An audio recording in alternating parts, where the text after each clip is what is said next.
I guess I'll start with Coos Bay, where Steve and Patty Beckham were each delivered by the same doctor, obviously at different times, 5 years apart. And their parents had been friends long before Steve was born. And I mention this because I think one of the purposes of talking about a great heart and a great and distinct person is to disassociate that person from certain myths, things that become not so much myths, but easy lines. It's been fashionable for American politicians to talk about marrying up. You can't say that about Steve and Patty. They clearly married sideways. The same doctor brought them both into the world. And I want to say something about Steve's coming to Lewis and Clark. He was here before he was here. He served on, in the old days, in 1975, we had a faculty review board whose membership included 2 faculty members, Barry, take heed of this, from other colleges. And Steve was one of these people in 1975. He was on the review board in those days before he was hired at Lewis and Clark.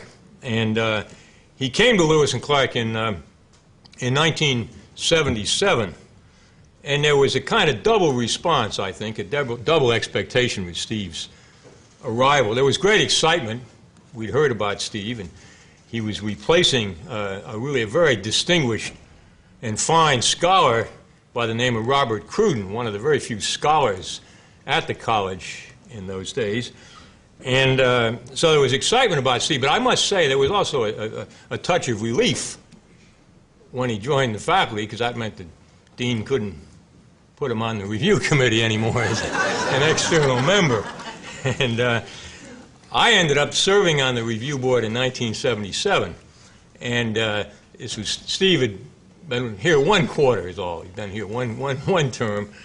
And somehow in the mix of it, I think he might have been a little nervous, said, well, now, this is a little soon, and maybe the powers that be we're talking about a revenge tragedy here. But in any case, I was on the committee, and I see Don and Betty Balmer here, and Don will remember this, that we were so delighted and overwhelmed by Steve's work. I don't say his file, simply, because his work, the man's work, the teacher, the scholar, the colleague, the collegial man, all came through that work. So and Don Don Balmer was the chair, and Don would like to, he'd have his say, and he also, once he had his say, he had a knack for cutting the discussions pretty short. And he said, well, what the hell, why don't we do what you're all saying ought to be done? Let's recommend tenure for Beckham now. And so we did that, and it carried upstairs, and I think it was the right decision. That was Steve in his first term at Lewis and Clark College, and he became, I think, a triple threat, and he remained so. A terrific teacher, always a teacher. That's been woven through all the remarks tonight, that Steve Beckham is preeminently a teacher, and that's the highest compliment I think can be paid. And also a scholar, and his scholarship was of wide-ranging breadth, included his work as an expert witness. I want to say a word about that at the end of this little talk. And finally, what I want to call a terrific committee guy. He never said no, even when he should have said no. He would accept committee assignments and appointments no matter what direction they came and what the work was. We didn't have then a dog committee, a pets committee, or a parking committee. So but there was a lot of scut work. There always is, and nothing was too mundane for Steve to take on and transform into something that was important. And I want to move on to his appointment in 1993 as the first Pamplin professor, the first really chair that was actually had an endowment along with it, Don. And so that was a very appropriate appointment that was made by President Michael Mooney. But it wasn't simply an emolument, because it carried with it a further responsibility for Steve, and that was to really shepherd the Pamplin Society. And I don't think that's been mentioned tonight, but the way Steve was a member and a leader of that society and helped coalesce that society into what it has become, and it's so important to the college. I think it has really fulfilled Robert Pamplin Jr.'s expectations, and a lot of that, in an unsung way, is due to Steve Beckham. Well, I want to give you some personal memories about Steve. Despite what Dennis told us, and that was almost said I couldn't use these lines because, Steve Beckham is not an angry man. He's averse to conflict, as a matter of fact. I hope you don't take that as a roast, Steve, but as a relatively measured comment. He's a quiet man, and this is much of Steve's glory, I think. So I really ought to tell you about the one time he got really angry as hell at me. I want to talk about that a little bit, because he could get angry. I found that out. I didn't think he could. I was, and again, you say in those days, in the old days, in the former days, I don't know. We hope that the end of days isn't near. But anyway, once upon a time we had, when Mike Mooney was president, he set up a divisional dean structure. And I was dean of Arts and Humanities. And Steve was the chairman of the history department. And it was just one meeting. What I was, we had agreed to do in the academic council was raise the caps for classes in a number of departments. And the history department, I shouldn't say didn't escape. History department wasn't going to escape. So, I laid this out. And Steve became purple, not red, but purple. He was furious with me. And I a little bit I was glad I didn't have an oxygen tank then, because I know he wouldn't have got up from it. That'd have been the end of me, Steve. And the thing that I thought about that over the years, and the thing that struck me about it was the one time in more than 35 years of acquaintanceship and now close friendship with Steve Beckham, the one time I saw him get really angry, and he got really angry at me, wasn't about him. It didn't have anything to do with his self-interest, his feeling slighted. But he felt the work that he was committed to, his life's work, the work of the history department at this college, was being slighted and would be harmed. And it's kind of like what Huck Finn said about Jim. It took him a while, but after a week or so, he began to speak to me again, and I was glad of that. And the other little memories I want to share with you are really begin in 1996 when Jimmy Miller's building was opened, the Miller Center for the Humanities, and English and history moved to the 4th floor of Miller. And my office was separated from Steve's by one other office. So he was one down from me, and I have to say, from my point of view, our friendship really deepened at this during these years, and including I still, you say, God, who is that guy wandering around up there? I kind of go by the office and knock on the door, and if the door is open, I come in and find myself saying, "Oh, gee, Steve." And Steve, of course, is not in his office anymore, but he's in his office in my mind, and he'll always be there, I got to tell you. So anyway, being such a close colleague with Steve had a number of benefits for me. Steve is punctual. He is punctual to a fault, and I am not punctual. And I try to be, and the harder I try, and anyway, you know the story, some of you and some of you don't. Well, probably all of you do, because you're all either punctual or you know somebody who's not punctual, so it's the same, becomes the same thing. Because I remember so many times coming up for a morning class, and I would know whether I was on time, not by the clocks, but whether Steve had made his passage through Miller to the mailbox and checked the last things in his box and was on his way to class. And as long as that was so, as long as I could see him sweeping through, I knew I had enough time to open my door, grab some stuff, take a breath, and go down and walk into the class before, not the bell, but before the time had come. And so I thank you for that, Steve. And the other thing was fruit and apples. I guess I got so tired of hearing the doctor say an apple a day that I found myself not eating an apple even in a month. And Steve saved me, because I'd go by his office and he'd have these wonderful apples that he'd grown, and he'd always offer me an apple, and I said, oh, that's all right. No, and by the time I said, oh, that's okay, no, he'd be cutting the damn thing. And I said, well, God, if this guy will not only give me an apple, but cut it up for me, I'm going to take it every time. So I began to eat apples with Steve in his office. And then there were tomatoes that were added into it. And then the last thing, some have talked about this, and Chris talked about this, student papers. Now, some of you don't know this, but you go into Steve's office if you're a colleague, and he's always doing papers. He's always grading student papers. And he always counts them. And that's kind of a tough thing to get, because I have my own papers, and I count them, and I don't want to count them. I don't want to know how, especially when I have to realize how many are left to do.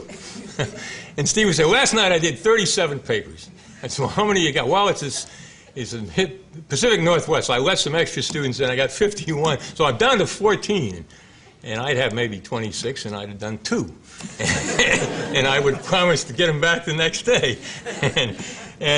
So we would talk about that. We would compare notes, or I would listen crestfallen. But the best thing about it was he'd always have one paper with a passage he had to read.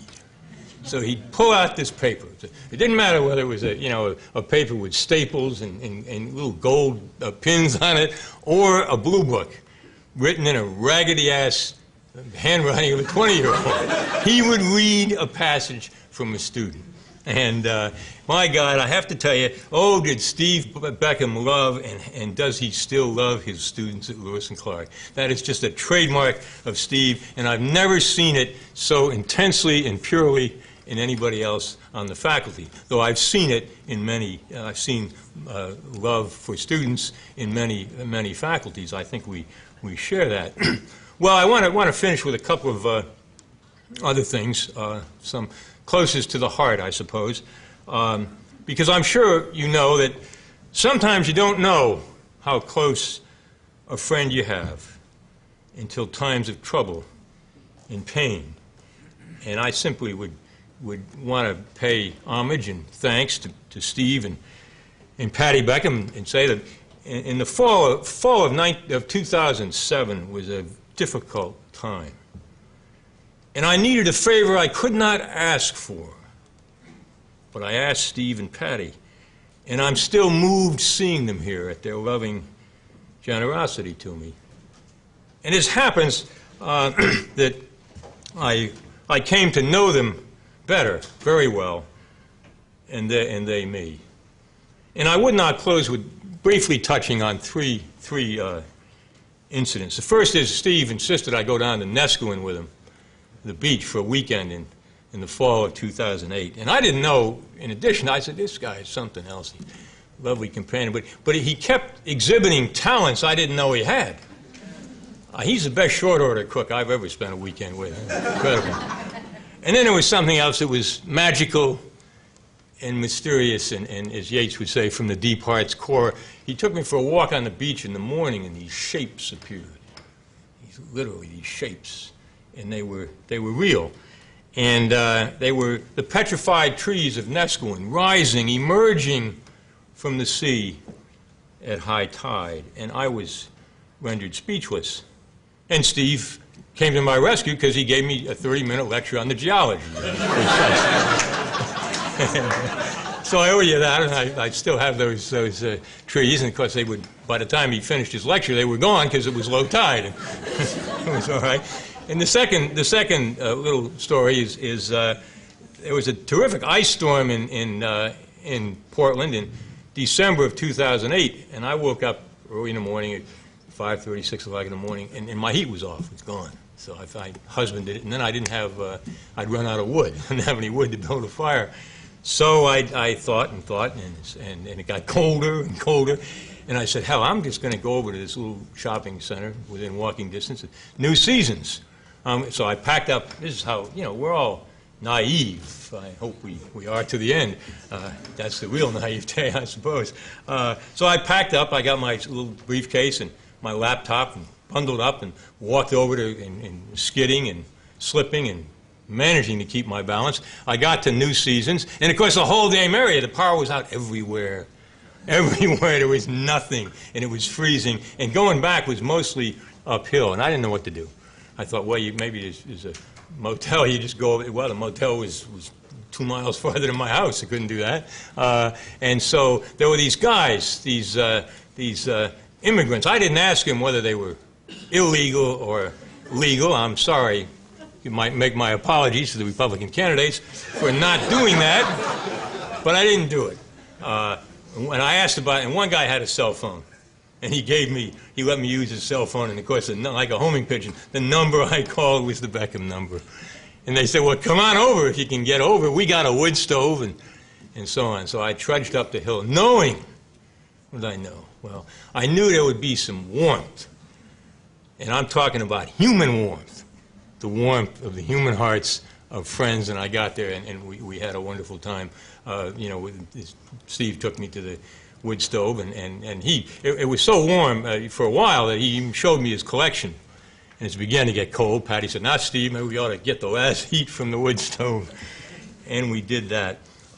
One of my most recent professional memory of Steve, and I want to close with this because it is a memory that is profoundly professional and personal. It is the kind of integration of the personality after which we all strive. And that is, in June, Steve gave a talk to the Alumni College. And he gave a talk about something that I've heard anecdotes about tonight and that he's referred to in the past, but I've never heard him really talk about it. And it was his experience as an expert witness. And it was incredibly focused and witty. And it was a brilliant talk. And I remember thinking, I've heard Steve give a lot of great talks. Here he is. He says he's going to retire. Maybe we can yet prevent that. And this is the last talk, it's an extra lecture he's given, and it's brilliant. It's the best I've ever heard him speak. And then the scales fell from my eyes, and what I saw was the wiry, fiery, eagle-eyed stranger that Steve Beckham was and still is.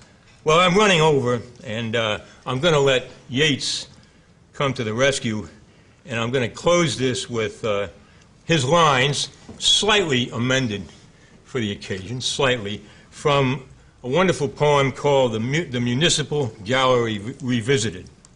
And this is Yeats. Think where man's glory most begins and ends, and say my glory is, I have such a friend.